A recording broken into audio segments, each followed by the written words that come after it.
हरे कृष्णा।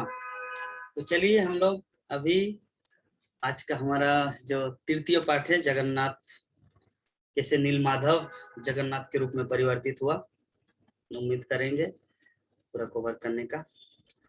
तो जैसे हम सुने कि पिछले जो हमारा एपिसोड था जिसमें ललिता को बचाया, ललिता को विद्यापति ने बचाया। तो विद्यापति कैसे बचाए? उनको पानी से ले आया और उनके पेट में जितना सारा पानी चला गया तो सब दूर कर दिए। हाँ, मतलब पेट पानी बाहर निकाल दिए। तो ललिता को जैसे होश आया तो अभी किसको देखें? सामने एक नवयुवक, सुंदर, क्वालिफाइड, राजा की तरह अवंतीपुर उज्जैन से आया है राजकुमार। राजकुमार में सेनापति, मंत्री, इंद्रदुम्न महाराज का दाहिना हाथ। तो इतने सुंदर नवयुवक को ललिता एक आदिवासी है, वो जीवन में कभी उस तरह के सुंदर लड़के को कभी देखे नहीं थे, है ना। और सामने आंख खोलते ही जिसका दर्शन हुआ तो वो पहले नजर में दिल दे बैठा, मतलब उनको अपना पति रूप में स्वीकार किया क्योंकि स्पर्श किया है ना। तभी सभी लड़कियां ललिता को लेकर आए विश्वावसु के पास। तो विश्वावसु गए थे नीलमाधव की पूजा करने के लिए, तो उस समय आए और यहाँ पे हुआ तो वो जो सुकुमारी माता जी जो थे, तो सुकुमारी माता जी उनको बताए महाराज को कि ऐसी ऐसी बात है कि आज अगर वो लड़का नहीं होता तो शायद मेरी बेटी इस जगत में नहीं रहती। तो महाराज को कुछ समझ में नहीं आ रहा, क्या बोल रहे हैं आप सुकुमारी? बोले कि आज ललिता पानी में डूब के मर जाती। सौभाग्य है कि विदेशी, उस समय विदेशी, इंडिया को भी विदेशी माना जाता है। विदेशी मतलब कहाँ उज्जैन, कहाँ उड़ीसा, पैदल यातायात घोड़े में। बोले कि वो विदेशी अगर नहीं होता तो शायद आज हमारी बेटी हमारे पास रहती। तो ऐसी अवस्था में तो उनको बोले कि क्या क्या घटना, तो जितने सारे सखियां, छोटी छोटी लड़की, वो सभी बताए कि बाबा ऐसा बात है ना कि ललिता हम सब स्नान करने के लिए वहां पर खेल कर रही थी और सेम टाइम में ललिता पानी के गहरे समंदर में चले गए, मतलब गहरे। तो इसी अवस्था में वो तो डूब रही है, उनको तो तैरना आता नहीं। तब क्या किया वो विदेशी मीन्स विद्यापति, महाराज इंद्रदम्नु का विद्यापति ने उनको बचाया। तो महाराज पूछे, मतलब विश्वावसु पूछे कि उसको कैसे? बोले कि हाँ, उसको हाथ में स्पर्श किया। तो हाथ में स्पर्श किया? अरे किसी लड़की को तो शादी से पहले हाथ में स्पर्श करना मना है, ये हमारे कानून है। यहाँ पे जो स्पर्श करेगा, पहला टच करेगा, उनको शादी करना पड़ेगा। तो बोले कि विदेशी कैसे, विदेशी के साथ कैसे शादी होगा? बोले कि जो भी है उनको बुलाओ। तो अभी दूसरा दिन मीटिंग में बुलाया गया राज्यसभा में उसको, विद्यापति को बोले बोलो आपने इतना बड़ा गलती किया, मेरी बेटी को हाथ, मतलब उनके शरीर में हाथ दिया, आपको शादी करना होगा, घर जमाई बनना पड़ेगा, आपको दामाद बनना पड़ेगा। तो अभी सोच रहे ओ माय गॉड क्या हो रहा है, हे प्रभु, हे नीलमाधव। कौन बोल रहे? विद्यापति हृदय में कि मैं किस खोज के लिए आया था और मुझे क्या सजा मिल रही है। मैं तो उनको उपकार करने के लिए गया था। रे बाबा वो तो मर गई होती, वो मन ही मन सोच रहे हैं, आपकी बेटी ललिता तो मर गई होती, लेकिन मैंने उनको बचाया और अभी आप एक दूसरा बांस दे रहे मुझे शादी के बंधन में बांध रहे। एक्चुअली विद्यापति जो है वो ऑलरेडी मीनाक्षी से शादी की, शादी ऑलरेडी, वो शादीशुदा व्यक्ति था, है ना। तो लेकिन क्या करे, अभी मजबूर में, मरता क्या ना करता। तो ऐसी अवस्था में अभी विद्यापति को बोले कि अगर मेरी बेटी को शादी नहीं करेंगे तो आपको क्या होगा? फांसी दे दो। किस तरह का कठोर नियम था। जैसे महाराज जजाति का हम लोग श्रीमद् भागवतम में सुने हैं कि महाराज जजाति जो वन भ्रमण करने के लिए, मतलब शिकार करने के उद्देश्य से वन में भटक रहा था, तो कुएं में शर्मिष्ठा ने देवजानी कौन थी? हाँ, शुक्राचार्य की बेटी देवजानी कुएं में गिर गई। तो अभी कुएं में वो बहुत देर चिल्ला रही है, लेकिन कौन आएगा? तो सौभाग्यवश महाराज जजाति वहां से गुजर रहे थे। और वो जो देवजानी जो है पूर्ण रूप से उलंग अवस्था में थी, मतलब कपड़ा नहीं था पूरे शरीर में। तब क्या किया महाराज ययाति, उसको कपड़ा दे दिए और कपड़ा वो लिपट लिया अपने आप को, और महाराज ने उसको हाथ पकड़कर कुएं से उठाया।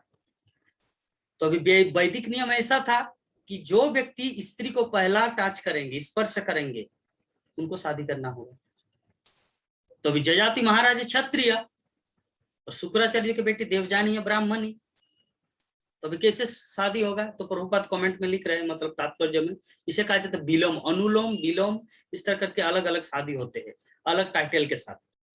तो उनका शादी हुआ ययाति देवजानी का। और हम लोग भागवतम में आगे नवम स्कंद में जाएंगे तब इसके बारे में डिस्क्रिप्शन लेंगे।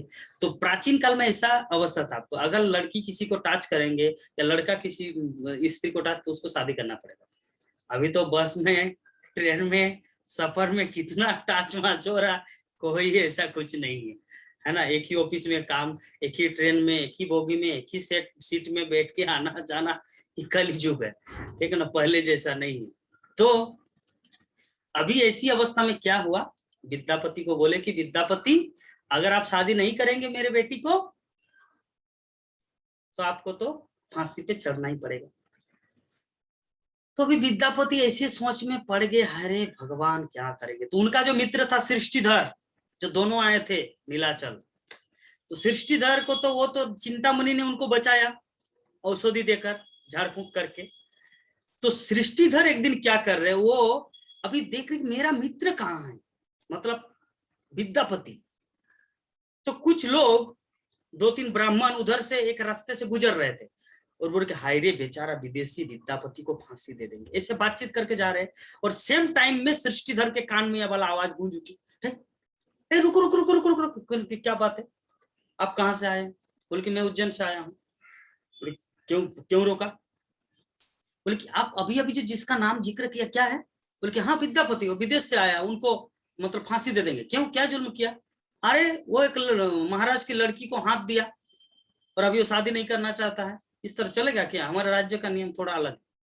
तो अभी सृष्टिधर बोले ये बाप रे, आदिवासियों के चक्कर में तो पूरा जीवन चौपट हो जाएगा। तो अभी क्या किया, बोले कि तब कब की बात है ये, कब हुआ?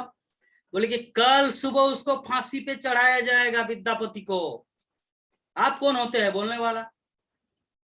तो उनसे उन सबसे सृष्टिधर बहस नहीं किया। तो सृष्टिधर अभी उस गांव में घुसे। कौन से गांव में? जहां पे विश्वावसु रहते हैं, विद्यापति को जेल के अंदर रखा है। अभी विद्यापति जेल के अंदर बंद है, तो अभी सृष्टिधर को पता कैसे चलेगा कि मैं उससे कैसे मिलूं? तो जो नीलमाधव है, भगवान नीलमाधव जो विग्रह रूप में, वो नीलमाधव एक छोटा सा बच्चा बन गया। छोटा सा बच्चा मीन्स लाइक लिटिल, कितना 10-12 साल का, 10-12 साल का लड़का। तो वो जेल के अंदर घुस गया, वो छोटा सा बच्चा। और उनका नाम क्या है, किसको पता है? कालिया, कालिया, कालिया, उनका नाम है कालिया, इसीलिए जगन्नाथ को कालिया कहा जाता है। तो आगे सुनिए घटना। तो कालिया जेल के अंदर प्रवेश किया। तो विद्यापति बोले कालिया आप एक्चुअली उससे पहले एक बार मिले थे, वो घटना में भूल गया, एक दिन की बात है, चलिए वो भी बता दे। एक दिन की बात है, विद्यापति पूरा प्यासा, पूरा थक गए कि कहाँ मैं नीलमाधव को खोजूं, कहाँ है नीलगिरी पर्वत। तो कालिया मतलब वो जो नीलमाधव साक्षात विग्रह, जैसे हमारे राधा माधव जो विग्रह है ना, वो कोई मूर्ति नहीं है, वो साक्षात विग्रह है। वर्तिमान हो तुम्हें साक्षात ब्रजेंद्र नंदन। तो वो कालिया मतलब एक छोटा सा बालक का रूप धारण करके, जो श्रवण कुमार देखे ना, श्रवण कुमार का पिक्चर, वो 2 कंधों पे मतलब 2 झोली में, मतलब जैसे तराजू जैसा होता है, एक में माता एक में पिता। तो वैसे ही जो मतलब पानी का 2 एक टिंग, मतलब कैसे उदाहरण दे आप लोग को, तो डंडा रहता बांस का है, बड़ा सा, मतलब सख्त मजबूत, और उसमें 2 साइड में 2 पानी का ये है घड़ा, और वो उधर से गुजर रहे थे। एक्चुअली उधर से गुजर नहीं रहे, तो उनको पिलाने के लिए, अपने भक्त को पानी पिलाने के लिए वो आए कालिया। साक्षात नीलमाधव एक गोप बालक के वेश में साक्षात कृष्णा उनके पास आए, बोले कि कि महाजन आप यहाँ पर क्या कर रहे हैं बैठे बैठे? बोले कि यहाँ पे कहीं पर कुछ सरोवर नहीं दिख रहा है, मुझे मुझे बहुत प्यास लग रही है, क्या करूं? मुझे ये आपके पास तो पानी है। बोले कि ना ना, मैं बिना पैसा के पानी देता नहीं। कौन बोला? खा लिया नील माधव, मैं बिना पैसे के, और आप तो, मैं तो आपको जानता भी नहीं, आप क्या इस देश के हैं या कहीं दूसरे जगह से आए हैं, है ना? तो बोले कि जहां भी से आए जो भी है, मैं तो अब मानव हूँ और आप भी एक बालक है, कृपा करके मुझे पानी पिलाइए। तो जब वो पानी पिया और पानी जब दिए नीलमाधव, तो जीवन में उस तरह पानी नहीं पिए थे। मतलब वो क्या था? वो था अमृत। भगवान के हाथों से पानी मतलब पीना कोई साधारण बात है? वो तो अमृत पी रहा है। तो कालिया उसको पानी पिलाया और वो शांति तृप्त हुआ। सामने था उनका घोड़ा, हाँ, उनका घोड़ा था नील, मतलब विद्यापति का पवन। यस, घोड़ा का नाम है पवन। तो घोड़ा को भी थोड़ा सा ये करके उनको भी महिमान्वित किया। तो ये वाला घटना याद आया कब? जब जेल के अंदर विद्यापति बंद है, तो कालिया तो जेल के अंदर चला गया। तो कालिया जाके उनको इंस्पिरेशन दे रहा है, अरे शादी कर लिया, शादी कर लेता, क्या जरूरत है फांसी पे लटकने का? कौन बोल रहा है? भगवान। भगवान बोल रहे हैं अपने भक्तों को।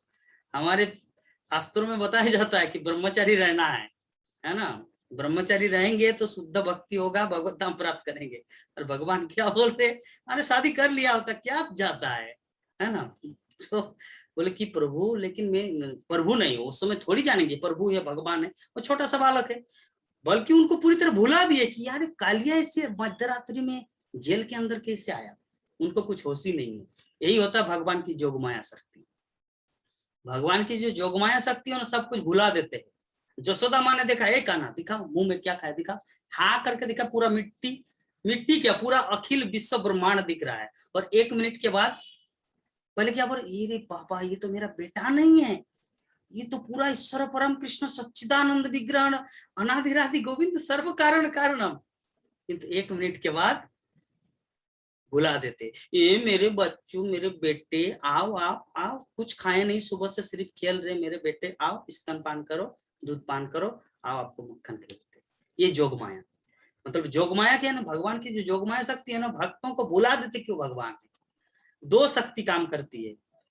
एक है बहिरंगा शक्ति, जो व्यक्ति को भगवान को भुला देते हुए बहिरंगा शक्ति। और जो भक्त होता है, भक्त भगवान को पहचान नहीं पाता प्रेम के कारण, वो है जोगमाया।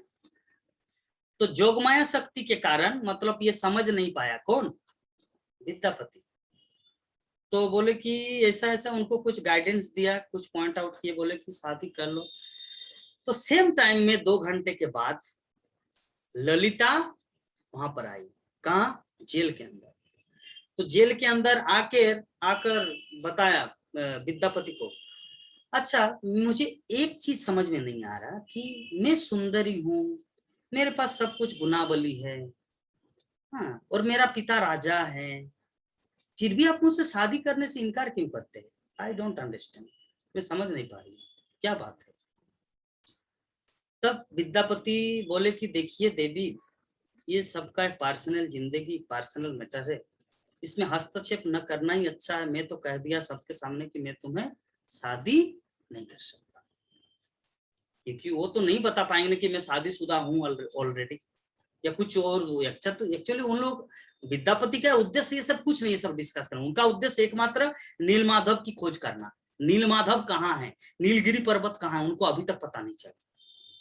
कब से 1-1.5 साल हो गया है, और उधर इंद्रद्युम्न महाराज मर रहे हैं नीलमाधव के लिए, भगवान के लिए। तो ऐसी अवस्था में ललिता एक दिन बोल उठे, देखिए महाजन, उड़िया में महाजन बोला जाता है, देखिए महाजन, बात ऐसा है ना कि अगर आप मुझे शादी नहीं करेंगे ना, तो मैं तो एक वैदिक नारी हूं, और जब कि आप मुझे स्पर्श किए, आप मुझे टच किए, मैं किसी दूसरे को अपना पति रूप में मान नहीं सकता, क्योंकि मैंने अपना दिल, मेरा हृदय तुमको, आपको ऑलरेडी दे चुका हूं।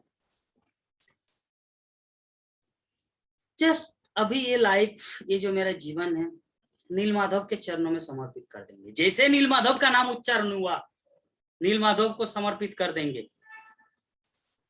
पूरा वज्र, मतलब विद्यापति को पूरा वज्र, ये बाप रे क्या बात। मैं जिस नीलमाधव खोज करने के लिए 1.5 साल से भटक रहा हूँ, और ये लड़की के मुंह से नीलमाधव, बोले कि क्या बोले आप? बोले कि नीलमाधव। हाँ, लड़की बोले नीलमाधव, यस, मैं नीलमाधव के लिए अपना जीवन को समर्पित कर दूंगी। अभी विद्यापति का माइंड चेंज हो गया, बोले कि अभी इसके जरिए मुझे मंजिल तक पहुंचना है। ये मंजिल और जरिया, ये दो चीज बहुत इंपॉर्टेंट है इन आवर लाइफ, ये हमारे जीवन में। मेरा एक मामा है, जो जब मैं 9th क्लास पढ़ता था, छोटे बच्चे, ये बात कब की बात है, 2007 की बात है, स्कूल में पढ़ता था। तो उस समय मेरा मामा मुझे एक चीज बताए थे, जो भी आप काम कर रहे हो ना, और या जहां भी आप उपस्थित हो ना, उसको जरिया बना लो, जरिया, बल्कि मंजिल आपका ये नहीं है। जो काम कर रहे हो वो आपका जरिया है, वो मंजिल नहीं है। संतोष कुमार प्रभु जी ITI में नौकरी कर रहे, वो उनका अल्टीमेट मंजिल नहीं, उनका मंजिल है भगवत धाम। बल्कि इनके माध्यम से पैसा कमा के, कुछ दान दक्षिणा देके, या कुछ भक्तों को क्या बोलते हैं, प्रसन्न करके, या भागवत कथा श्रवण करके, हरिनाम माला जप के, इनका मंजिल जाना है भगवत धाम। बल्कि ITI की जो नौकरी है, जो पैसा जो मिल रहा है, वो जरिया है, नॉट अल्टीमेट गोल। तो मेरा मामा जब ये वाला बात बोले, तो मेरे दिल में सच में ये बात बहुत जबरदस्त बोला कि जो भी आप कर रहे हो, जहां पे भी आप उपस्थित हो, क्या है वो हमारा गोल नहीं है, वो हमारा मंजिल नहीं है। हमारा मंजिल तो कोई दूसरा है, बल्कि जहां पे आप रह रहे हो, जहां पे जो कुछ कर रहे हो, वो तुम्हारा जरिया है। तो यही वाला बात, यही बुद्धि हमारे विद्यापति महाजन का हुआ। जेल के अंदर जब वो लड़की मिलने आई, राजकुमारी है ना, मिलने आई कि देखिए तुम मुझे शादी अगर नहीं भी कर रहे हो ना, तो मैं भी किसी दूसरे लड़के से शादी करूंगा नहीं, बल्कि मैं पूरा जीवन नीलमाधव के लिए अपने आप को समर्पित कर दूंगा। तब जैसे ही नीलमाधव का नाम आया, तो विद्यापति के मन में बोले कि यार इससे तो कुछ मिलने वाला है। मिलने वाला मतलब मेरे नीलमाधव प्राप्त करेंगे मैं इनके जरिए, इससे शादी करूंगा, और ये मुझे सब कुछ घटना बताएंगे। जब तक कोई पत्नी ना हो तब तो एवरी सब सेक्रेट तो बताएंगे नहीं। तब बोले कि ठीक है चलो, वो मन ही मन विचार किया, एक डिसीजन लिया कि ठीक है ललिता, मैं तुम्हें, ये होता है एक भक्त का क्वालिटी, भगवान के लिए किसी को शादी भी कर सकते हैं और भगवान के लिए ब्रह्मचारी भी रह सकते हैं, दैट्स अ डिवोटी, इसे कहा जाता है शुद्ध भक्त। विद्यापति नहीं करके दिखाया, उनका कोई ये शादी मादी विवाह लाइफ, लड़की बाजी, गर्लफ्रेंड बॉयफ्रेंड, कोई रुचि नहीं था। लेकिन जैसे ही उनके मुख से नीलमाधव का नाम आया कि मैं नीलमाधव की सेवा में अपने आप को समर्पित कर रहा हूँ, तो वैसे ही विद्यापति के मन में ये हुआ कि मेरा जो गोल क्या था, गोल राजा ने मुझे ऑर्डर दिया कि नीलमाधव को खोज के ला। ये नीलमाधव कौन से पर्वत में रहते हैं, कौन से राज्य में रहते हैं, और इनके जरिए मैं वो प्राप्त करूंगा। तो ये एक शुद्ध भक्त का क्वालिटी।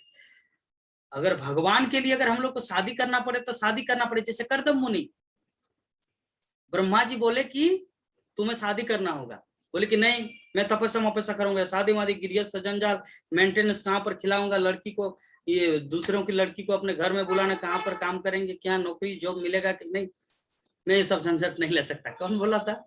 कर्दम मुनि। मुझे तो भक्ति करना। तो ब्रह्मा जी बोले कि कोई बात नहीं, डोंट वरी, सब कुछ ठीक हो जाएगा। आपका जैसे एक लड़का हो जाएगा ना, आप गृहस्थ जीवन त्याग करके वानप्रस्थ ले सकते। बोले ठीक है। तब तो देवभूति नंदन कपिल इस जगत में आए, भगवान साक्षात उनके पुत्र के रूप में आए कर्दम मुनि के। तो विषय वस्तु यही है। तो विद्यापति के जीवन में, एक भक्त के जीवन में हम लोग वही चीज देख रहे हैं। तो विद्यापति डिसीजन ले लिया कि ठीक है ललिता, मैं आपके जीवन को जो है ना बर्बाद होने नहीं दूंगा, क्योंकि अगर आप मुझसे शादी नहीं करेंगे तो आप किसी से शादी नहीं करेंगे, और लड़की के लिए बिना शादी करके रहना वेरी डिफिकल्ट लाइफ, इसीलिए मैं आपको शादी करूंगा। लेकिन उनका प्लान कोई दूसरा, क्या?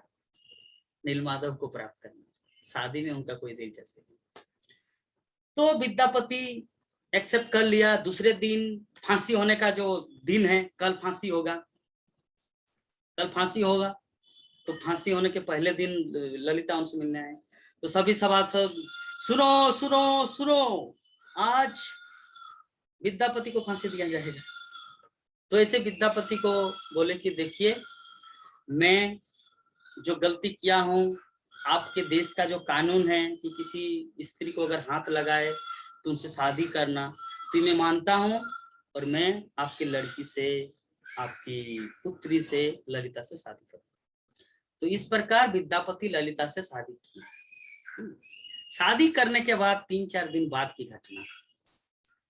अभी at the same time Srishtidhar से रोज विद्यापति मिलते थे। तो विद्यापति ने सृष्टिधर को बताया कि सृष्टिधर, तुम उज्जैन चले जाओ, अवंतीपुर, महाराज इंद्रदुम्न को जाकर खबर दे दो। क्या खबर देना है? खबर यह देना है कि विद्यापति अति शीघ्र आपके पास हाजिर होंगे महाराज, आप चिंता मत कीजिए। तो सृष्टिधर इधर चले गए।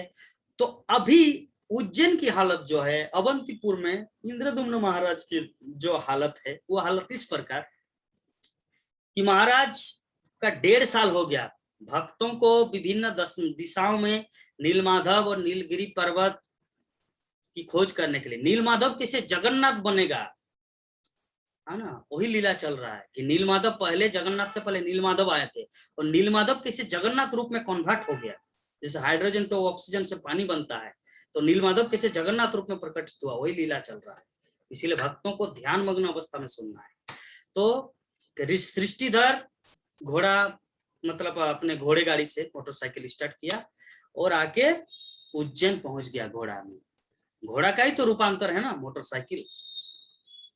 पहले सत्ययुग में घोड़ा था, अभी कली युग में मोटरसाइकिल हुआ। तो घोड़ा गाड़ी चलाया, फिर आए महाराज के पास।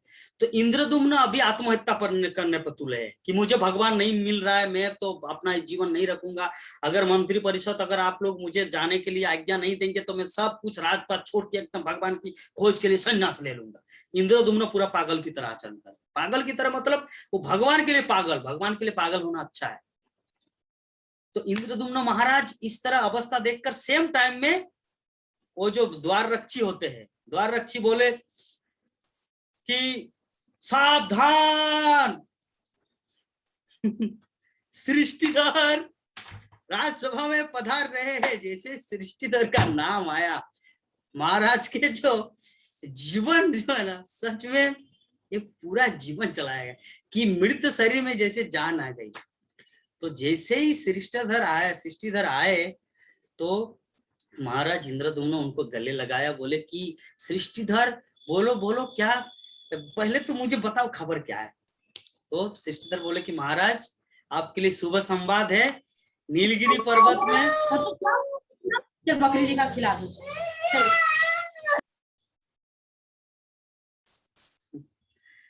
नीलगिरी पर्वत में विद्यापति, या अल्टीमेटली हम लोग को नीलगिरी पर्वत मिल गया, और भगवान जो नीलमाधव है उनके बारे में भी पता चल गया। तो बोले, हो सृष्टिधर, आपने तो आज मेरा जीवन रक्षा कर दिया।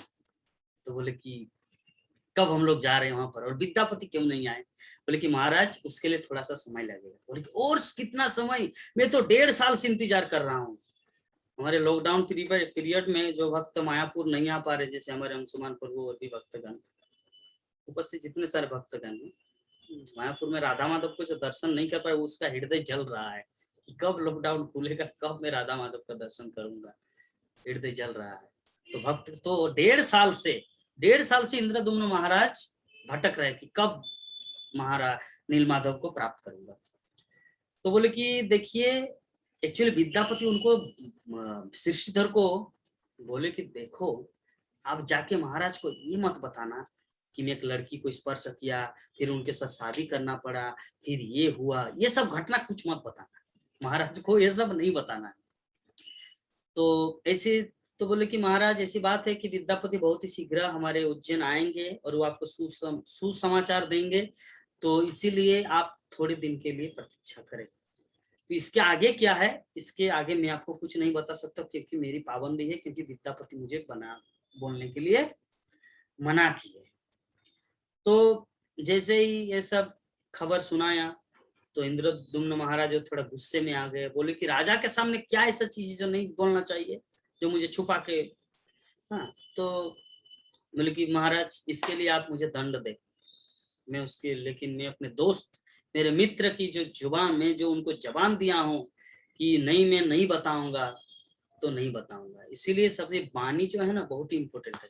किसी को अगर जबान दे दे कि प्रभु जी मैं आपको ये करूंगा, प्रभु जी आपके लिए ये करूंगा, या मैं आपको ये वचन देता हूँ ये मैं किसी के सामने डिस्क्लोज नहीं करूंगा, तो बात को हमेशा रखना चाहिए। उसको कभी भी अगर कोई जबान में अगर हार जाए तो समझिए कि उनका व्यक्तित्व में कुछ है ही नहीं, उनका कोई व्यक्तित्व में कुछ है ही नहीं। अगर कोई जुबान में कुछ बोल दे और उसके बाद अगर वो उनसे मुकर जाए तो इसीलिए सृष्टिधर बोले महाराज को, महाराज अगर आप मुझे फांसी पे भी चढ़ा देंगे, सूली पे भी चढ़ा देंगे, मैं उनके लिए तैयार हूँ, किंतु मैं ये नहीं बता सकता क्योंकि मैं अपने दोस्त को जबान दिया। ये होता पर्सनैलिटी। तो सृष्टिधर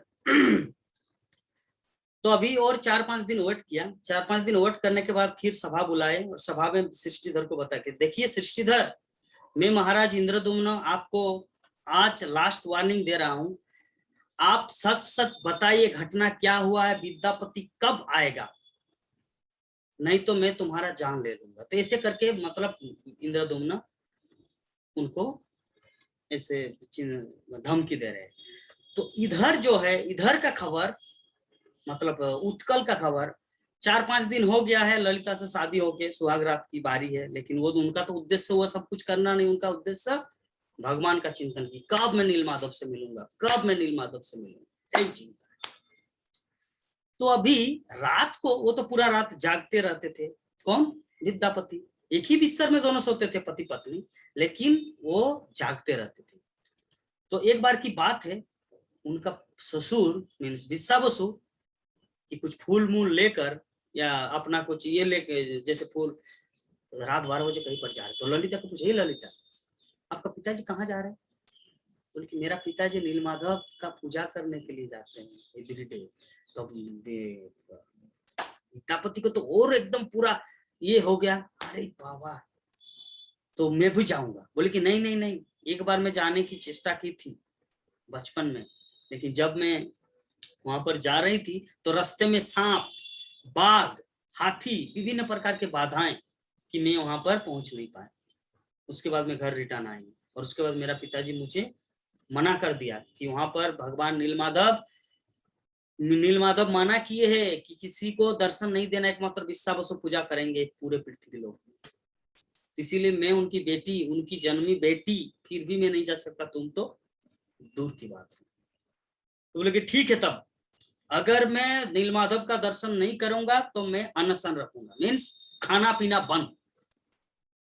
एक दिन की बात है, उनका पिता, ललिता का पिता मीन्स उनका ससुर जी, नीलमाधव का माला लेकर आए जो गले में पहनाते हैं ना। तो नीलमाधव की जो माला का जो सुगंध विद्यापति को मिला, इतना आनंद है कि जीवन में उस तरह का सुगंध उसको कभी मिला ही नहीं था। भगवान है ना, भगवान की माला कितना सुगंधित होगा।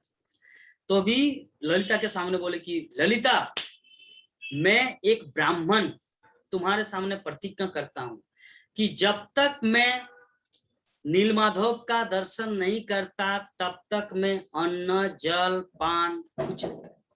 ये मेरा आपके प्रति मतलब एक ये हो, मतलब एग्रीमेंट कर लिया कि मैं नहीं खाऊंगा, खाऊंगा तो तब जब नीलमाधव का दर्शन करेंगे। अभी पत्नी है, पत्नी का धर्म क्या है, पति को खुश रखना, पति को आनंद देना, पति को इंस्पिरेशन देना, उनको प्रेरणा देना। तो अभी पति खा नहीं रहे तो वो अभी खुद कैसे खाएगी। अभी ललिता भी खाना पीना बंद कर दिए। सुकुमारी को ये सब पता चल गया। सुकुमारी मतलब धाई माँ, जो घर में माँ का ही जैसे सब कुछ आचरण कर रहे हैं। तो जैसे ही महाराज बिस्सा बसु पूजा करके आए सुबह सुबह, तो बोले कि महाराज 4 दिन हो गए, ना विद्यापति कुछ खाए ना आपकी बेटी कुछ खाए। तो बोले कि उनका शर्त क्या है? बिस्सा बसु बोला, शर्त यही है कि वो आपका जो दामाद है विद्यापति, वो नीलमाधव का दर्शन करना चाहते हैं। बोले कि नो, निभर, ये हो ही नहीं सकता। मैं अपनी बेटी को नहीं, मैं राजा हूं, कितने सारे अच्छे अच्छे पांडा यहाँ पे, कितने बड़े बड़े अच्छे अच्छे ब्राह्मण हैं, उनको तक नहीं, मैं किसी को नहीं दे सकता, किसी को दिखा नहीं सकता, क्योंकि ये नीलमाधव का आदेश कि मुझे छोड़कर वो किसी का पूजा ग्रहण नहीं कर सकते। और जब मुझे दोबारा कोई ऐसा आकाशवाणी होगा, जब नीलमाधव मुझे बोलेंगे कि सबको दर्शन देने की कृपा कर, तब मैं वो अरेंजमेंट करूंगा। लेकिन वर्तमान में वो मैं नहीं कर सकता, क्योंकि मैं भक्ति, ये होता है भक्त का एक दूसरा लक्षण। भक्त जो होता है ना, वो शास्त्रों की वाणी में इतना कट्टर रहता है कि जान जाए मगर बचन न जाए। तो विद्या, तो अभी क्या हुआ, 5 दिन की बात है। 5 दिन में क्या हुआ, 5 दिन में भी कुछ पानी भी नहीं पिए और खाना भी नहीं खाए, प्रसाद भी नहीं पाए। अभी तो लोग तो धीरे दुबला पतला हो रहा है। मतलब जैसे हम लोग एक दिन निर्जल एकादशी करते हैं, किसी से बात तक नहीं करते, क्यों, मार जाऊंगा, ऐसा भाव आता है। किसी से बात तक नहीं करते। निर्जला एकादशी के दिन क्या होता है वो मुझे पता है, सभी को जो जो निर्जला एकादशी करते, मुझे तो बहुत डिफिकल्ट लगता है। तो ये एक दिन नहीं, 5 दिन की बात है। तब सुकुमारी बोले कि महाराज कुछ काम कीजिए, कुछ तरीका निकाले ताकि आपका पुत्र और पितृ दोनों बच जाए, अन्यथा आपको अभिशाप लग जाएगा कि आप पुत्र मतलब दामाद और बेटी के हत्यारे हैं भगवान के खातिर। तो अभी क्या करना है रे बाबा, क्या करेंगे। अभी क्या हुआ, एक दिन विश्वा बसु पूजा करने के लिए रात में जा रहे थे नीलमाधव के पास।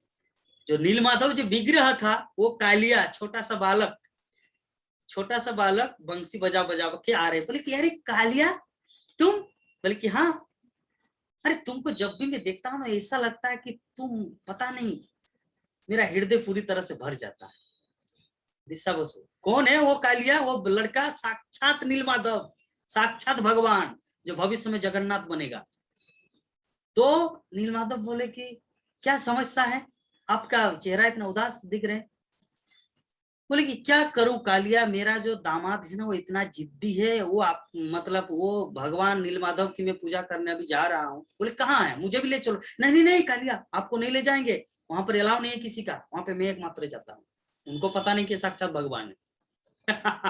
यही होता है, भगवान अपने भक्तों की किस तरह परीक्षा, मतलब हमारे सामने भगवान भागवतम के रूप में है, लेकिन हम सब भी उसी तरह मूर्ख है, विश्वा बसु की तरह। अरे ये तो कागज का टुकड़ा है भागवतम, ये थोड़ी भगवान होता है। अरे नहीं, ये साक्षात भगवान है। हरिनाम, हरिनाम कैसे भगवान है, ये तो तुलसी का काट है, लकड़ी है। नहीं, वो साक्षात भगवान।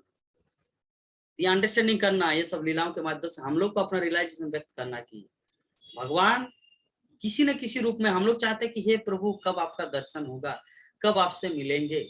जैसे हमारे रीना माता जी बहुत बार मुझे फोन करके कभी कभी बोलते हैं कि प्रभु जी कब मेरे गोविंद से मुलाकात होगा। तो मैं बोले कि माता जी आप चिंता मत कीजिए, भगवान किसी न किसी रूप में आपके साथ है, आप उसको देखने का भर प्रयास करो। उसी प्रकार यहाँ पर क्या बोलते हैं, विश्वा बसु किसके साथ बात कर रहे, साक्षात भगवान से। लेकिन बोले कि मुझे भी ले चलो। बोले ना ना, आपको नहीं ले जा सकते। तो बोले कि आपका दुख का कारण क्या है, आपके चेहरे में इतना उदासी। बोले कि कालिया बात ऐसा है ना, मेरा दामाद नीलमाधव का दर्शन करना चाहते हैं, मैं कैसे करूं, क्योंकि मेरा प्रभु का आदेश है कि मैं किसी दूसरे को दिखाऊं ना। तो कालिया बोले अरे तो ये तो पुराना रिवाज है, लेटेस्ट में आओ, लेटेस्ट में। बोले लेटेस्ट व्हाट दिस मीन्स, अरे फिर से भगवान के पास जाके आप प्रार्थना करो कि प्रभु आपको दर्शन करने के लिए मेरी बेटी और मेरा दामाद 4-5 दिन से भूखा है, और उन लोगों को आपके सामने में दर्शन करने नहीं ला सकता, क्योंकि आप मुझे आदेश दिए है कि किसी को दर्शन न कराया जाए। तो हे प्रभु ऐसी अवस्था में मैं क्या करूं, वो 2 प्राणी क्या जीवन चले जाए, वो लोग मरे, या आपका बात को मैं स्ट्रिक्टली फॉलो करूं, क्या करूं। तो कालिया सिखा रहे, छोटा सा बच्चा सिखा रहे, मतलब वो भगवान खुद सिखा रहे हैं विश्वा बसु को। छोटा कालिया क्या बोल रहे कि आप जाके भगवान को ऐसे प्रार्थना करो, फिर देखो भगवान क्या बोलते हैं। तो विश्वा बसु हाँ हाँ ठीक है ठीक है ठीक है, ऐसे करके विश्वा बसु उसको बोले ठीक है मेरे छोटू, ऐसे करके वो गुफा में चले गए। तो जी गुफा में आते आते भगवान कालिया फिर तुरंत आके मूर्ति बन गया। जो कालिया इधर से एक ही व्यक्ति का डबल रोल हो रहा है ना, एक मूर्ति तो कभी कालिया। हाँ, तो वहां पर जाके बोले कि प्रभु बात ऐसा है कि 4-5 दिन से उपवास है, मेरे पुत्र मतलब मेरे दामाद और मेरी बेटी आपका दर्शन करने के लिए लालाई थे, लेकिन आप जब तक, आप तो मुझे पहले ऑर्डर किए थे 20 साल पहले कि जब से मैं आपका पूजा शुरू किया हूँ कि किसी दूसरे को दर्शन न कराया जाए, लेकिन मैं कैसे वो नियम को तोड़ूं। लेकिन दूसरी बात ये कि वो दोनों मर जाएंगे अगर आपका दर्शन न करें तो। दोनों नहीं, मेरी बेटी तो मान गई है, मेरा दामाद, तो आप क्या करेंगे। तो जैसे ही मतलब हाथ जोड़ किया तो नीलमाधव के माथे पर फूल रहता है, तो फूल गिर गया विश्वावसु के हाथ में। तो उससे इंडिकेट ये होता है कि प्रभु प्रसन्न है। और प्रसन्न होने के बाद आकाशवाणी हुआ, नीलमाधव उनको बताया कि विश्वावसु तुम एक काम कर सकते हो कि अपने दामाद को लेकर तुम यहाँ पर आ सकते हो। तो बोले कि प्रभु अगर आप मेरे दामाद को अगर यहाँ पर ले आ सकते हैं तो वो तो रास्ता जान जाएंगे ना, तब तो पूरा दुनिया में पूरा प्रचार प्रसार हो जाएगा। क्या प्रचार प्रसार कि मतलब नीलमाधव इस तरह नीलकंदराओं में छुपा हुआ है, तो सारे जगत के लोग आपको जान जाएंगे। लेकिन आपका तो पहला ऑर्डर ये था कि मैं एकमात्र आपकी पूजा करूं।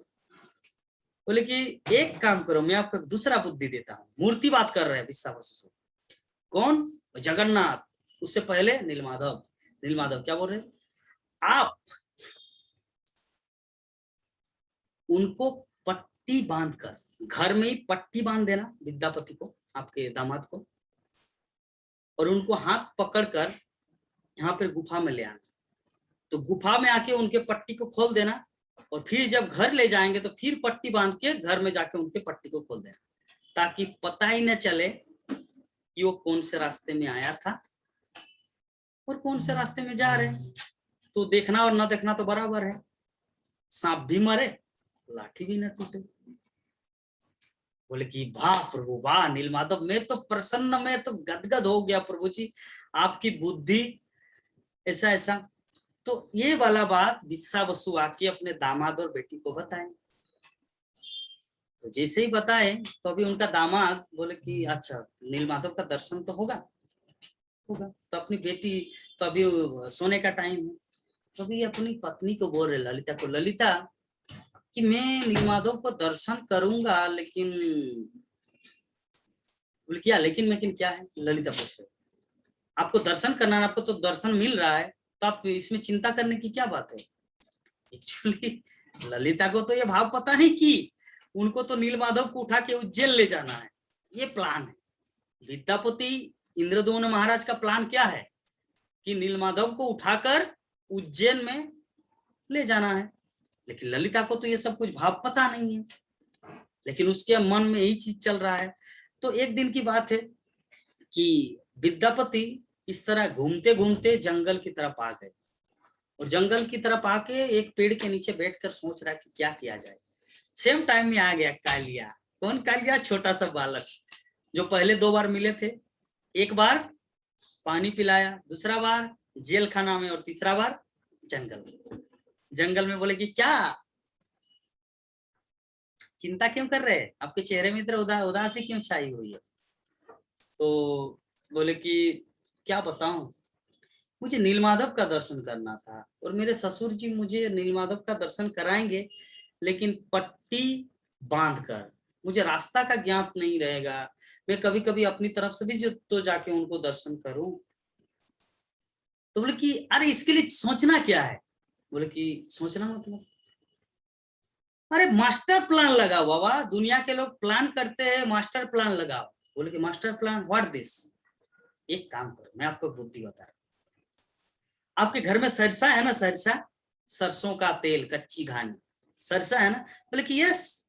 मैं पूछूंगा जाके अपनी पत्नी को, आप अपने धोती में, जो धोती है ना, धोती में सरसा का दाना को बांध लेना। कालिया बुद्धि दे रहा। कौन? साक्षात भगवान। सरसा के दाना को बांध लेना, उसमें छेद कर देना, और जिस रास्ते से आप आएंगे ना, आपका ससुर जी आपको घर से ले आएंगे, उसमें से सरसा का दाना एक एक एक एक करके बूंद मतलब गिरता जाएगा।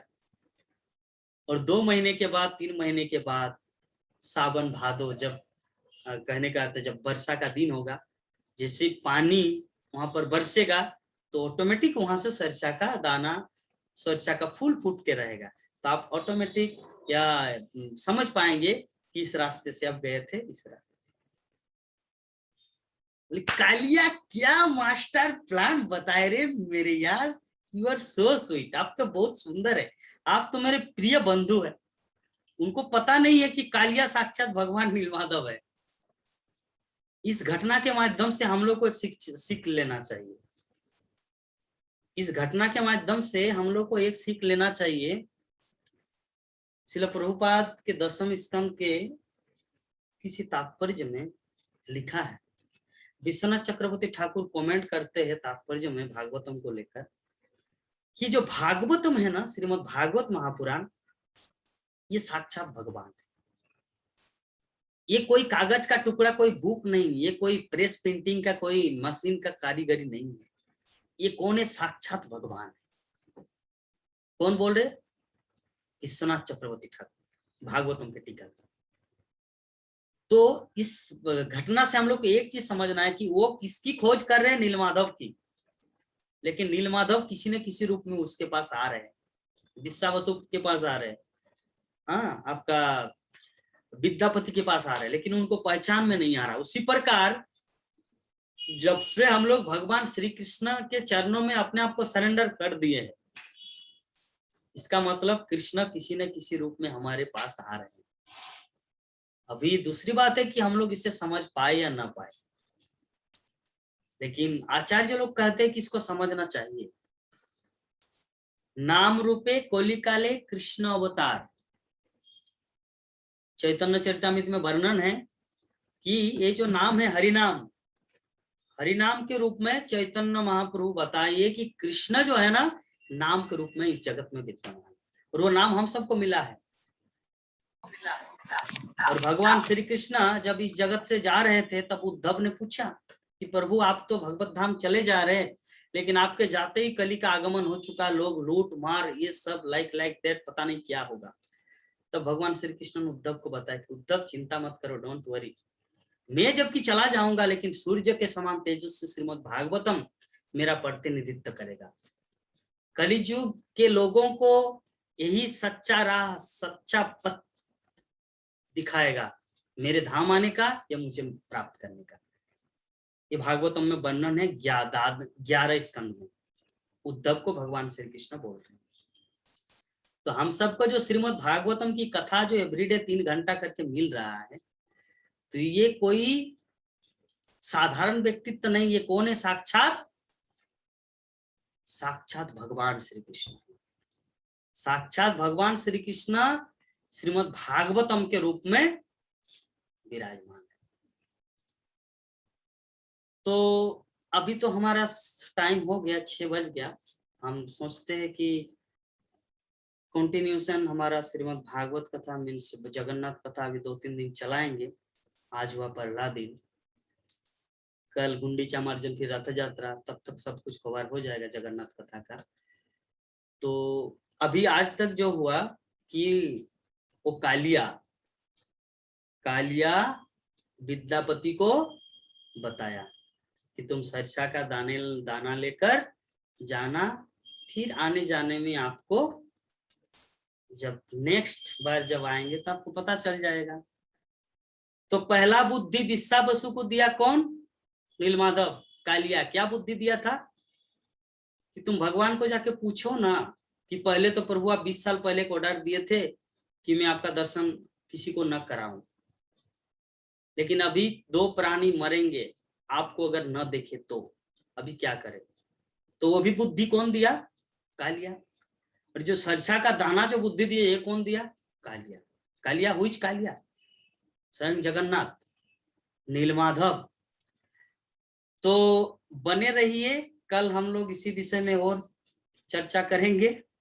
कालिया आगे क्या किया और विद्यापति कैसे नीलमाधव से मिले, फिर कैसे इंद्रद्युम्न महाराज को खबर हुआ, फिर इंद्रद्युम्न महाराज कैसे इस जगत में जगन्नाथ को प्रकट किया, कैसे ब्रह्मलोक चले गए, ब्रह्मलोक से कैसे आए, ये सब विवरण, सब डिस्क्रिप्शन हम लोग कल वर्णन करेंगे। तो आज की कथा को जगन्नाथ कथा को यहीं पर समापन करते हैं। हमारे अंशुमान प्रभु जी आए हैं, कुछ अनाउंस करेंगे या कुछ प्रश्न भी हो सकता है या कुछ फीडबैक भी या एनीथिंग अबाउट। चलिए प्रभु जी से सुनते हैं। जय जगन्नाथ बलदेव सुभद्रा महारानी की।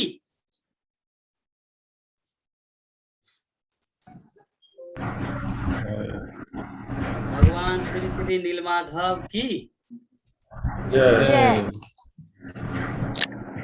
यस प्रभु, नीलमाधव विश्वनाथ मंडल प्रभु, अंशुमान प्रभु। हरे हरे कृष्णा प्रभु साहब, हरे तो कृष्ण। दंडवत प्रणाम। धन्यवाद। बहुत सुंदर प्रभु। और जो जगन्नाथ जी का विरथ यात्रा आने वाला है और सभी तरफ से जो जगन्नाथ जी का चारों तरफ एक हम लोग देख रहे हैं, कहीं पे कुछ ना कुछ जगन्नाथ जी का आर्टिकल पेपर में इधर उधर आते रह रहा है, कहीं रथ यात्रा होगा कि नहीं। तो चारों तरफ जो जगन्नाथ में एक भाव बना हुआ है वो आज और प्रबल हो गया आपके कथा से। और बहुत अच्छा प्रभु, मेरा एक ही सवाल था कि जब परीक्षित महाराज को श्रील सुखदेव गोस्वामी, फिर से बोलिए प्रभु जी एक बार। हाँ मतलब जो भागवतम में परीक्षित महाराज जब परीक्षित महाराज को जब श्रील सुखदेव गोस्वामी भागवतम सुना रहे हैं, तो उसमें कहीं जगन्नाथ जी का वर्णन है क्या? उसमें जगन्नाथ जी का वर्णन इसमें तो भागवत में तो अभी तक सुनाई नहीं दिया, क्योंकि ये जो हम पहले जो घटना बताए नारद मुनि का, जो जगन्नाथ भगवान श्री कृष्ण और बलराम को पूछे कि प्रभु जी आप मुझे जो अभी अभी जो दर्शन जो दिए ना, अभी मैं वो कलिजुग के जीवों को दिखाना, ये कथा है ब्रह्म वैवर्त पुराण से। ब्रह्म वैवर्त पुराण में ये कथा वर्णित है, भागवतम में ये वर्णित नहीं। एक्चुअली भागवतम जो है ना पूरे शास्त्रों का निचोड़ है, कुछ कुछ निचोड़ चीज दिया गया है, लेकिन उसका पूर्ण लीला जो है ना विभिन्न संहिता विभिन्न पुराणों में उसका ब्रीफली डिस्कशन। तो भागवतम में शायद जगन्नाथ का उल्लेख नहीं है, क्योंकि हो सकता है, मैं तो उतना डीपली नहीं जानता, लेकिन मेरे आइडिया में नहीं है ना, नहीं है। लक्ष्मी भी बोल रहे नहीं है। हाँ ये बात है। तो कल हम लोग का तो प्रभु जगन्नाथ जी का तो और जो शेष कथा है, मतलब जो प्राकट्य ऐसा हुआ था वो प्लस गुंडीचा मार्जन। तो कल तो और इंटरेस्टिंग, गुंडीचा मार्जन में जब चैतन्य महाप्रभु आएंगे तब तो सब भक्त लोग को बहुत मजा आएगा कि। और प्रभु जी एक रिक्वेस्ट है, ये मेरा दिल का बात है एकदम से प्रभु, कि जितना मतलब हो सकता मैं ये चीज आपको पर्सनली बोल सकता, लेकिन खैर अब बात आ ही चुका है तो सबके सामने बोल देता हूँ कि जितना चैतन्य महाप्रभु और जगन्नाथ जी को मतलब जो भी कंबाइंड लीला हुआ है दोनों के एक साथ, कुछ कुछ लीलाएं होगा हम तो बहुत कम जानते हैं, लेकिन वो चीज प्रभु कल भक्त लोग जरूर श्रवण करें। कि जैसे एक दृष्टांत कभी कभी जैसे हम सुने थे कि जब जगन्नाथ जी रथ यात्रा में सवार होते थे और निकलते थे रथ यात्रा में, तो फिर चैतन्य महाप्रभु नृत्य करते थे तभी जगन्नाथ जी आगे बढ़ते थे। चैतन्य प्रभु का नृत्य जहाँ स्टॉप जगन्नाथ जी वही रुक जाते थे। तो ऐसे तैसे बहुत सारा लीला है जो चैतन्य महाप्रभु जगन्नाथ दोनों पार्टिसिपेट किए हैं और दोनों को लेके कुछ भी। तो हालांकि इतना चैतन्य में क्लास नहीं हो रहा है, लेकिन फिर भी जितना भी चैतन्य महाप्रभु का संबंध में कुछ भी आ रहा है तो उसको हम लोग पूरा आस्वादन करें, उसको पूरा श्रवण करें, तो मजा आ जाएगा प्रभु। जरूर जरूर। ठीक है प्रभु, थैंक यू। लेकिन मैं सोच रहा हूँ कि मान लीजिए ये जो लीला है इसको खत्म करने के लिए और 1 घंटा जरूरत है। तो अगर हम लोग कल 3 बजे से 4 बजे तक ये कथा को करते हैं, कल अभय चरण सीरियल को स्टॉप रखते हैं और फीडबैक जो ओवरव्यू को स्टॉप रखते हैं, तो 3 से 4 बजे तक ये कथा कंप्लीट कर लेते हैं, ठीक है ना। और उसके बाद जो गुंडीचा मार्जन की कथा 4 से 6 बजे हो, तब क्या ना पूरी तरह से कवर हो जाएगा। और परसों जो है ना पूर्ण रूप से चैतन्य महाप्रभु, स्वरूप दामोदर, हरिदास ठाकुर, ये जो जगन्नाथ लीला जो है सनातन गोस्वामी, पूरा रथ यात्रा का वर्णन परसों होगा और कल होगा गुंडीचा मार्जन। और अभी जो इसमें जो आधा है 1 घंटा लगेगा।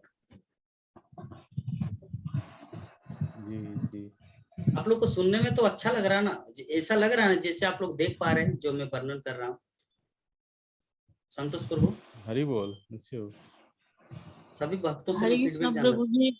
हाँ माता, हरे कृष्णा प्रभु जी। हाँ माता जी बोलिए। आज बहुत कट हो रहा था, बहुत ज्यादा कट रहा था, तो मुझे कुछ उतना समझ में नहीं आ पाया और मैं थोड़ा लेट से ज्वाइन भी की थी। कोई बात नहीं, आपका और ये आप मेरा YouTube का जो चैनल वो सब्सक्राइब है ना, पहले दो पार्ट हमारा ऑलरेडी ये अपलोड हो रहा है अभी YouTube में। आज ये लगे तीन पार्ट है, क्योंकि आज हमारा जो 40 मिनट का ये था, जिसके कारण पहला पार्ट, सेकंड पार्ट, ये है थर्ड पार्ट, अनलिमिटेड नहीं हुआ। तो इसीलिए क्या करेंगे, आप मेरे YouTube चैनल में जाएंगे, मैं आपको भेज दूंगा व्हाट्सएप में, उसको सब्सक्राइब करना, नोटिफिकेशन आ जाएगा। तो पहला पार्ट, सेकंड पार्ट और थर्ड पार्ट तीनों को सुन लेना, तब आपको पूरा आ जाएगा। अभी 3 दिन के लिए थोड़ा सोना मोना बंद कर दीजिए, सब पूरा जगन्नाथ की लीला कथा में रम जाएगी। प्रभु जी दिन में तो सोती हूँ। अच्छा, बहुत अच्छा है। चलिए, थैंक यू माता जी। और कुछ प्रश्न है इस विषय में, जगन्नाथ के विषय में, लील माधव के विषय में, इंद्रधनुष महाराज के विषय में? ये प्रभु जी ये कथा हम थोड़ा नया ही सुने, ये फर्स्ट बार मैं सुन रही हूँ, और ऊपर से बहुत ज्यादा कट रहा था, तो हमको उतना नहीं लगा हुआ। तो मैं कल सुनूंगी ठीक से ना, तो मैं कल क्वेश्चन करूंगी। ठीक है, चलिए, बहुत अच्छा माता जी।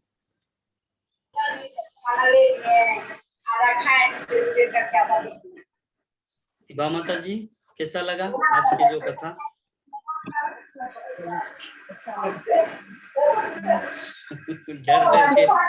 डर डर के जीना है ना, जैसे रावण की नगरी में विभीषण रहते थे, वैसे ही हमारे विवाह माता जी भागवत कथा सुन रहे रावण की नगरी में डर डर के, कहीं उनका सीनियर आके बोल ना दे, ए हॉस्पिटल में ये सब क्या चल रहा है।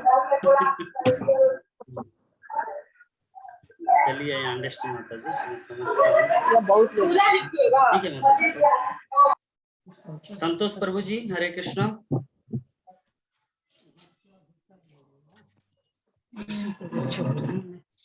जी जी प्रभु जी, बोलिए, कैसा लगा आपको आज की कथा?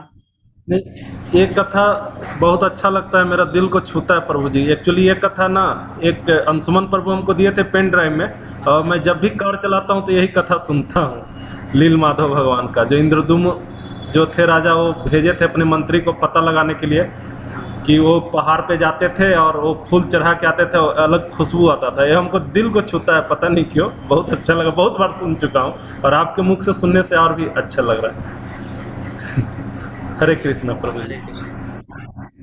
विश्वनाथ मंडल प्रभु। हरे कृष्ण प्रभु। दंडवत प्रणाम। प्रभु मैं एक नया सुना ना अभी, ये जो सुकुमारी और चिंतामणि का कहानी है, मुझे पहले पता नहीं था। अच्छा अच्छा, हो आज जो आपने बताया तो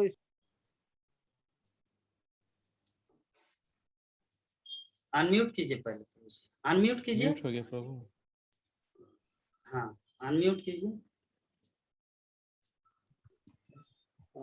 हाँ बोलिए। हरे कृष्ण प्रभु, एक फोन आ रहा है, उसको थोड़ा सा सुन रहा हूँ। अच्छा, ठीक है। और कोई भक्तगण कुछ बोलेंगे? हमारे दो राकेश प्रभु जी हैं, गीता माता जी है, या कुछ क्वेश्चन है?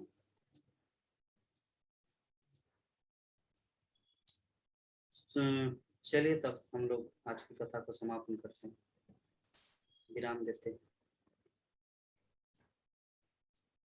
तो राधा माता जी, राधा चित्रा माता जी, राधा चित्री, आज आपका हिंदी सभी सुनना चाह रहे हैं, आप बोलिए तो कुछ नेपाली में हिंदी कैसा बोला जाए, थोड़ा भक्तगण सुनना चाहिए। इतना अच्छा नहीं है इसलिए नहीं बोलती मैं इतना। ठीक है, नेपाल में बोलिए तो हम लोग समझ पाएंगे कि नहीं, थोड़ा टेस्ट करेंगे। नेपाली में? हाँ, नेपाली में क्या बोलूं? नेपाली में आपका तपाईँको माता जी प्रभु। बहुत राम्रो लाग्यो। अच्छा, मैं हिन्दीमा यति राम्रो छ कि भन्न सक्दैन। अच्छा, अंडरस्टैंड। हरि बोल। सुनिराख्न मन लाग्छ, त्यही लागि। बहुत सुंदर। चलिए आप हरे हिंदी कृष्ण। समझ रहे हैं ना सब कुछ, क्लास एकदम आपका एवरीथिंग। भगवान का दर्शन कराइए माता जी, आप संध्या आरती कर रहे हैं तो हाँ प्रभु तो जी, हाँ और संध्या आरती करने जा रहे हैं, माता जी को बोले दर्शन कराएंगे अपना घर से लाइव अगर पॉसिबल है तो।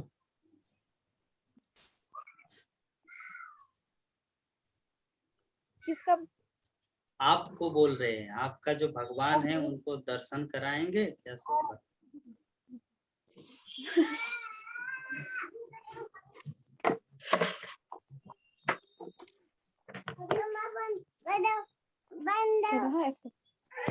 छोटा है खाली। ले। हरि बोल, हरि बोल, हरि बोल, बहुत सुंदर। राधा माधव है पंचतत्व हरि भगवान। बोल। जय जय।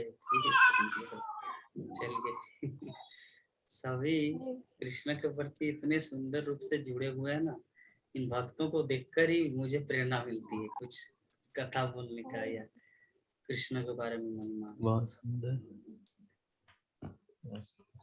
तो चलिए हम लोग आज की कथा को राधा माधव का दर्शन करके, राधा छत्री माता जी के घर के राधा माधव का दर्शन करके, नृसिंहदेव को दर्शन करके आज कथा को विराम देंगे। तो हम सोच रहे थे आज थोड़ा नृसिंह आरती कर लेते और कथा को विराम देते। हम नृसिंह आरती बोलेंगे, उसके पीछे पीछे आप लोग दोहराएंगे, ठीक है? ठीक है। हाँ। ठीक है, सभी भक्तगण अनम्यूट हो जाइए। नमस्ते नरसिंहाय,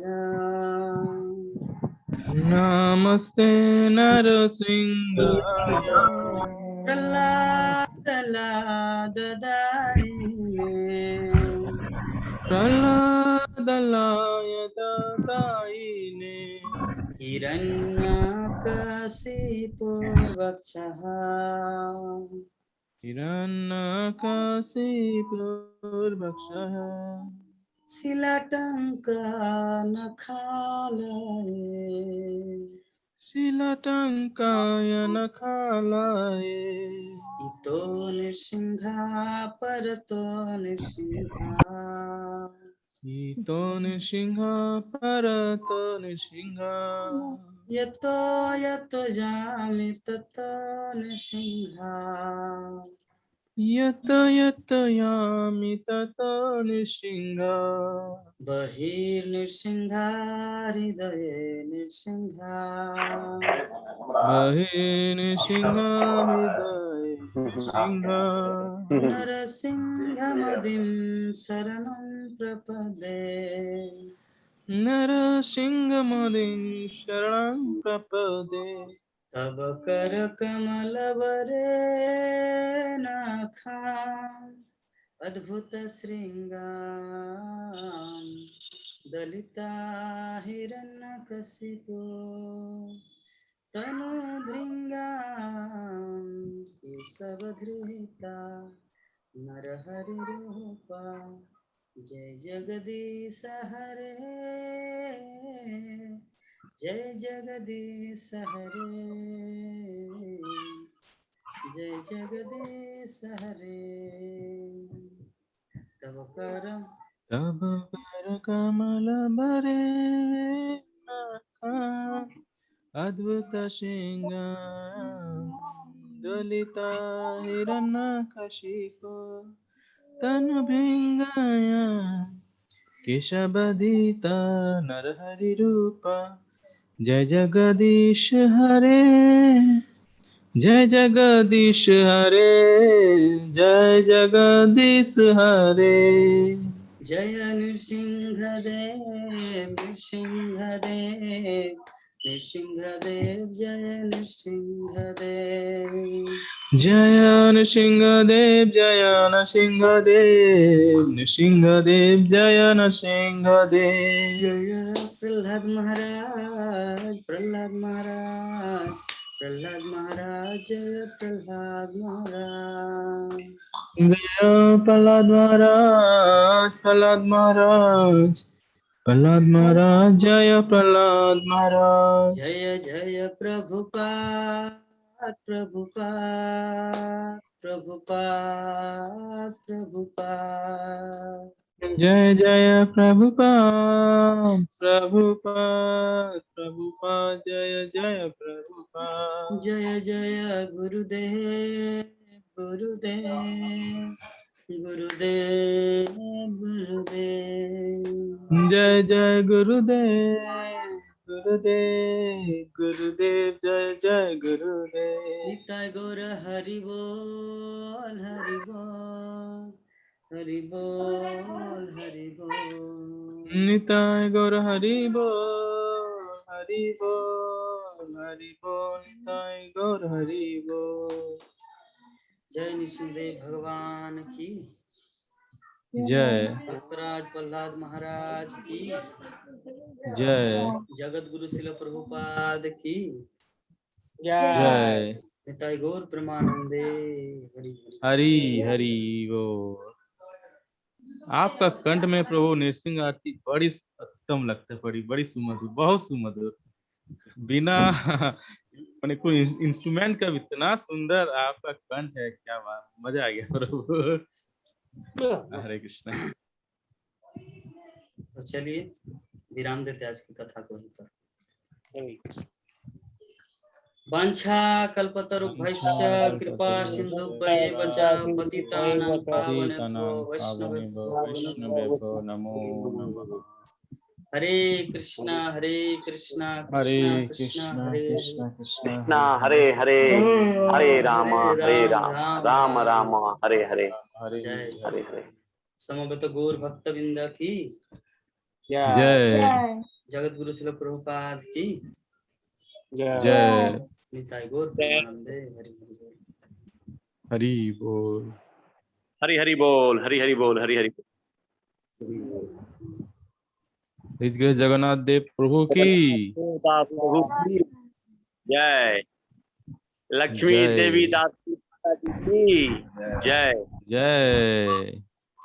सभी भक्त प्रभु जी के लिए 3 बार हरि बोल के ध्वनि लगाएंगे।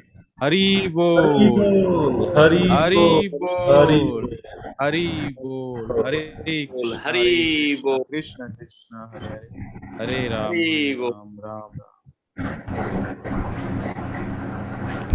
जय श्री श्री जगन्नाथपुरी धाम की जय जगन्नाथ बलदेव सुभद्रा महारानी की जय नीलमाधव भगवान की जय जय निताय गौर प्रेमानंदे जय। हरि बोल।